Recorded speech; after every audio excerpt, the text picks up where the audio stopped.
In a time long ago, in the hills of ancient Israel, there lived a wealthy father with two sons.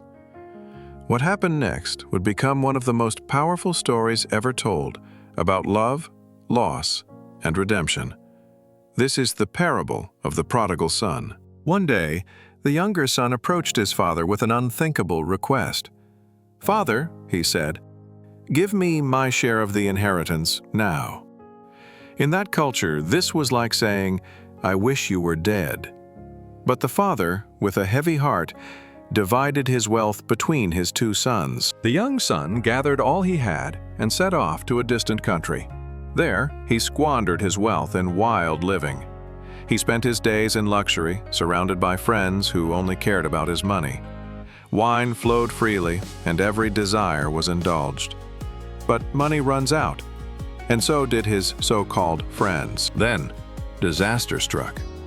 A severe famine swept through the land. The young man found himself with nothing: no money, no friends, no food. In desperation, he took the only job he could find: feeding pigs. For a Jewish man, this was the ultimate humiliation. He was so hungry that even the pods he fed to the pigs looked appetizing. In that pig pen, something changed. The Bible says, he came to his senses. He thought, "My father's servants have food to spare, and here I am starving. I will go back to my father and say, 'Father, I have sinned against heaven and against you. I am no longer worthy to be called your son. Make me like one of your hired servants.'" So he got up and started the long journey home. But while he was still a long way off, his father saw him. And here's where the story becomes extraordinary.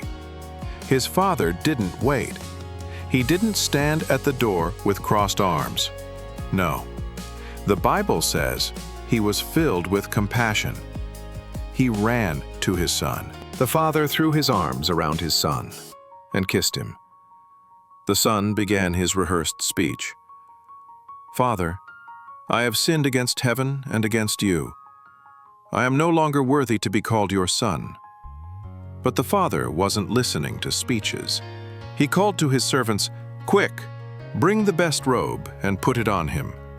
Put a ring on his finger and sandals on his feet. Bring the fattened calf and kill it. Let's have a feast and celebrate. For this son of mine was dead and is alive again. He was lost and is found." And they began to celebrate. Music filled the air. Joy returned to the house. The son who was lost had come home. Meanwhile, the older son was in the field. When he came near the house and heard the music and dancing, he was angry. "All these years I've served you," he told his father, "and you never threw a party for me." But the father said, "My son, you are always with me, and everything I have is yours. But we had to celebrate because your brother was dead and is alive again. He was lost and is found." This story isn't just about a son who came home. It's about a father who never stopped watching the road, who never stopped hoping, who never stopped loving. Jesus told this parable to show us what God is like. No matter how far we've wandered, no matter what we've done, God is watching for our return. And when we turn back to Him, He doesn't walk, He runs.